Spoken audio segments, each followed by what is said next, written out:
আজকে আপনাদের দেখাবো নবাংশ কুণ্ডলী কিভাবে আপনি তৈরি করবেন। হ্যালো সুপ্রিয় দর্শক বন্ধুরা, আমি অ্যাস্ট্রোলজার লিটন জাদার। আশা করি আপনারা সবাই ভালো আছেন, সুস্থ আছেন, নিরাপদে আছেন।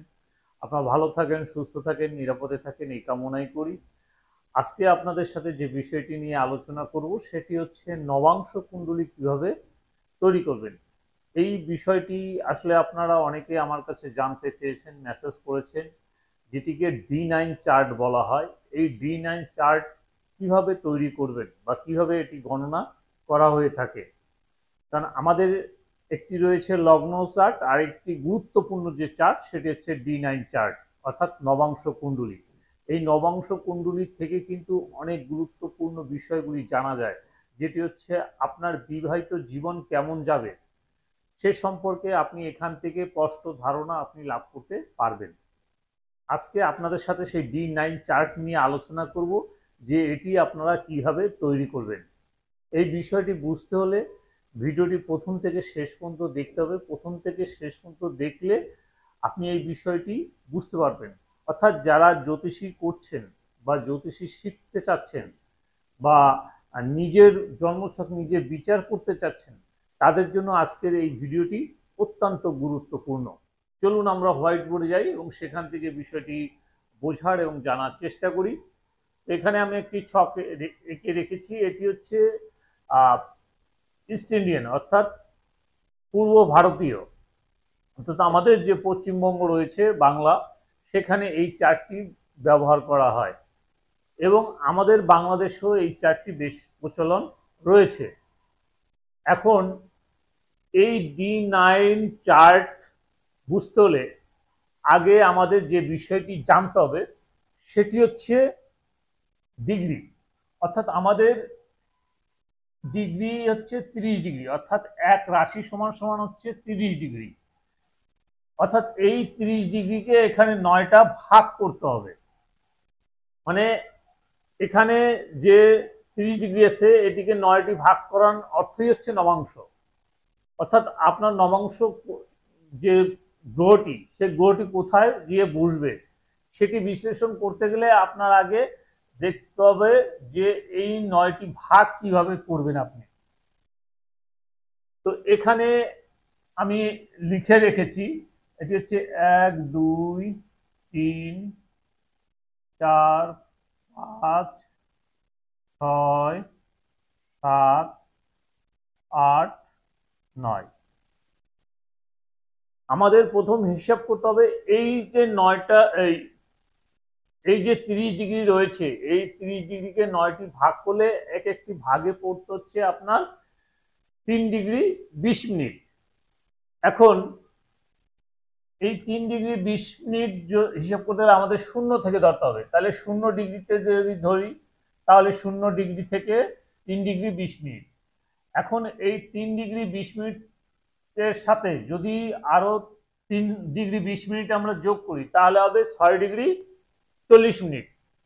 এই 6 ডিগ্রি 40 মিনিটের সাথে যদি আবার 3 ডিগ্রি 20 মিনিট যোগ করি তাহলে আসবে হলো 10 ডিগ্রি। এই 10 ডিগ্রির সাথে যদি আমরা আরো 3 ডিগ্রি 20 মিনিট যোগ করি তাহলে আসবে 13 ডিগ্রি 20 মিনিট। এই 13 ডিগ্রি 20 মিনিটের সাথে যদি আমরা আরো 3 ডিগ্রি 20 মিনিট যোগ করি তাহলে আসবে 16 ডিগ্রি 40 মিনিট। আবার 16 ডিগ্রি 40 মিনিটের সাথে যদি আবার 3 ডিগ্রি 20 মিনিট যদি যোগ করি তাহলে আসবে আমাদের 20 ডিগ্রি। এই 20 ডিগ্রি সাথে যদি 3 ডিগ্রি 20 মিনিট যোগ করা তাহলে হবে 23 ডিগ্রি 20 মিনিট।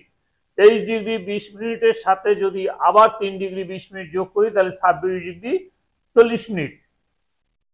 26 ডিগ্রি 40 মিনিটের সাথে যদি আবার 3 ডিগ্রি 20 মিনিট যোগ করি তাহলে আসবে 30 ডিগ্রি। তাহলে আমাদের এটি কমপ্লিট হবে 30 ডিগ্রি। তাহলে আমাদের এক একটি অংশ, অর্থাৎ নবাংশ যে 9টা অংশ, এক একটা অংশ পড়তেছে আপনার 3 ডিগ্রি 20 মিনিট। এই হিসাবটা কিন্তু আমাদের অবশ্যই মনে রাখতে হবে। এখন আরেকটি সূত্র যেটি রয়েছে, অর্থাৎ আমাদের রাশি যে যেমন মেষ রাশি, এখানে মেষ রাশি, বৃষ রাশি এবং মিথুন রাশি। তা এটি হচ্ছে চর রাশি, এটি হচ্ছে স্থির রাশি, এটি হচ্ছে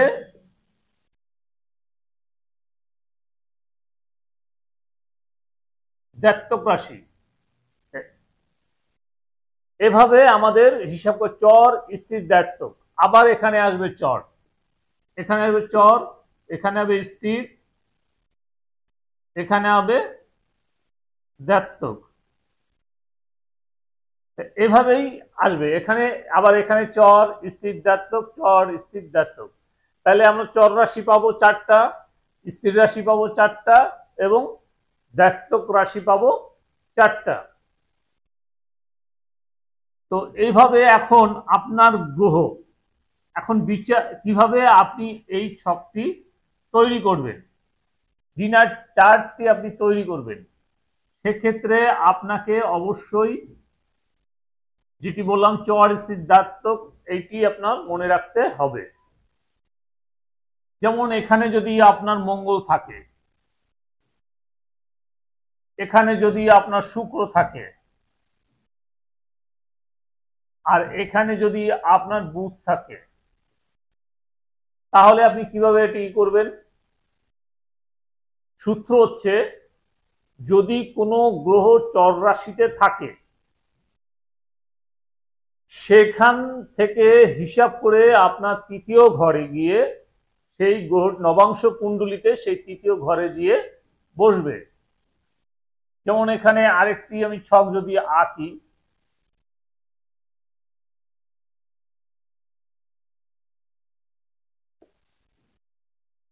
অর্থাৎ যদি মঙ্গল মেষ রাশিতে থাকে তার তৃতীয় ঘরে যদি তৃতীয় ঘরে গিয়ে সেই মঙ্গল বসবে, তাহলে 1 2 3, তাহলে আপনার মঙ্গল এখানে আছে 1 2 3, এখানে গিয়ে বসবে, অর্থাৎ মিথুন রাশিতে গিয়ে নবাংশ কুণ্ডলিতে বসবে। আবার যদি দ্ব্যর্থক রাশিতে, যদি স্থির রাশিতে যদি শুক্র বসে থাকে, তাহলে কিভাবে আপনি বের করবেন? এটি তো তৃতীয় ঘর, অর্থাৎ এই ঘর থেকে হিসাব করতে হবে, চরের থেকে। আর স্থির থেকে আপনার হিসাব করতে হবে নবম ঘর থেকে, অর্থাৎ যে ঘরে গ্রহটি বসে রয়েছে তার নবম ঘর কোনটি। তাহলে শুক্র যদি এখানে বসে থাকে, এখান থেকে নবম ঘর হিসাব করবেন, 1 2 3 4 5 6 7 8 9, এটি হচ্ছে নবম ঘর। এখান থেকে হচ্ছে তৃতীয় ঘরে যেতে হবে, তাহলে 1 2 3, তাহলে শুক্র বসবে আপনার মীন রাশিতে।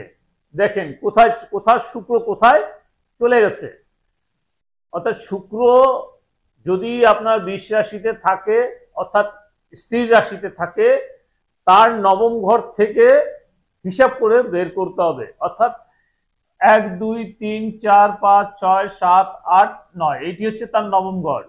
তাহলে এখান থেকে যদি হিসাব করা হয়, তাহলে এই মীন রাশিতে গিয়ে শুক্র বসবে এখানে নবাংশ কুণ্ডলিতে। এই হচ্ছে আপনার দ্বিতীয় সূত্র। তৃতীয় সূত্র কি? যদি বুধ থাকে বা যে কোনো গ্রহই হোক, যদি দ্ব্যর্থক রাশিতে থাকে, তাহলে আপনি কিভাবে বের করবেন? তাহলে আপনি বের করতে গেলে বুধ যে ঘরে রয়েছে তার পঞ্চম ঘর থেকে তৃতীয় ঘরে যাবে, অর্থাৎ বুধ এখানে রয়েছে, এখান থেকে 1 2 3 4 5, এটি হচ্ছে তার পঞ্চম ঘর। তাহলে এখান থেকে যদি তৃতীয় হয় 1 2 3, অর্থাৎ বুধ বসবে দিয়ে ধনু রাশিতে, তাহলে এখানে আসবে বুধ। তাহলে দেখেন এভাবে আপনার বিচার করতে হবে, অর্থাৎ নবাংশ কুণ্ডলী আপনার তৈরি করতে হবে। প্রথমটি হচ্ছে চর, চরের থেকে তৃতীয় ঘরে গিয়ে সেই গ্রহ, যে গ্রহ থাকবে সেই ঘরে গিয়ে বসবে। আর স্থির ঘরে যদি কোনো গ্রহ থাকে সেই গ্রহটি নবম ঘর থেকে তৃতীয় ঘরে বসবে। অর্থাৎ আমি বলেছি শুক্র বসে রয়েছে আপনার বিশে, এখান থেকে নবম ঘর হচ্ছে মকর রাশি, এই মকর রাশি থেকে তার তৃতীয় হচ্ছে মীন রাশি, অর্থাৎ এই যে নবংশ কুণ্ডলিতে মীন রাশিতে সে বসবে। এবং দ্বিতীয় যে সূত্র সেটি হচ্ছে জাতক রাশিতে যদি কোনো গ্রহ থাকে সেই গ্রহটি আপনার পঞ্চম ঘর থেকে তৃতীয় ঘরে বসবে। তার যে পঞ্চম ঘর, অর্থাৎ এখান থেকে আমি গুণে রেখেছি 1 2 3 4 5, এই পঞ্চম ঘর থেকে তৃতীয় ঘর 1 2 3, অর্থাৎ বুধ ধনুরাশিতে বসবে নবংশ কুণ্ডলিতে। এভাবে আপনার প্রতিটা গ্রহর হিসাব করবেন। যদি মঙ্গল এখানে, এটাও চর রাশি, এখানে যদি আপনার বৃহস্পতি থাকে তাহলে এখান থেকে হিসাব করতে হবে 1 2 3, বৃহস্পতি কিন্তু এখানে বসবে নবাংশ কুণ্ডলিতে, এখানে এসে বসবে। অর্থাৎ আপনার এই সূত্রটা মনে রাখতে হবে, চর স্থির ডাক্ত তৃতীয় ঘরে গিয়ে বসবে, নবম ঘরে স্ত্রী রাশিতে নবম ঘরে তৃতীয় ঘরে গিয়ে বসবে, আর জাতক রাশিতে পঞ্চম ঘরে তৃতীয় রাশিতে গিয়ে বসবে। এটি হচ্ছে সূত্র, আর কোনো সূত্র নেই। কাজেই আপনাদেরকে আমি সহজেই বুঝাবার চেষ্টা করেছি, আশা করি আপনারা বুঝতে পেরেছেন কিভাবে নবাংশ কুণ্ডলী তৈরি করা হয়। তাহলে আপনাদের যে নবাংশ কুণ্ডলী সেগুলি আপনারা নিজেরা তৈরি করতে পারবেন আমি আশা করি। যদি ভিডিওটি আপনাদের ভালো লাগে বা মনে করেন যে এখান থেকে কিছু শিখতে পেরেছেন, তাহলে ভিডিওটি শেয়ার করবেন, অন্যকে দেখার সুযোগ দেবেন যেন অন্যরাও দেখে উপকৃত হতে পারে। সেই সাথে পরবর্তীতে কী ধরনের ভিডিও আপনারা দেখতে চান আপনারা লিখে জানাবেন, আমি সেই অনুযায়ী ভিডিও বানিয়ে আপনাদের উপহার দেওয়ার চেষ্টা করব। পরবর্তী ভিডিও পর্যন্ত আপনারা সবাই ভালো থাকুন, সুস্থ থাকুন, নিরাপদে থাকুন, এই কামনা করে আজকের মতো বিদায় নিচ্ছি। সবাইকে অনেক অনেক ধন্যবাদ।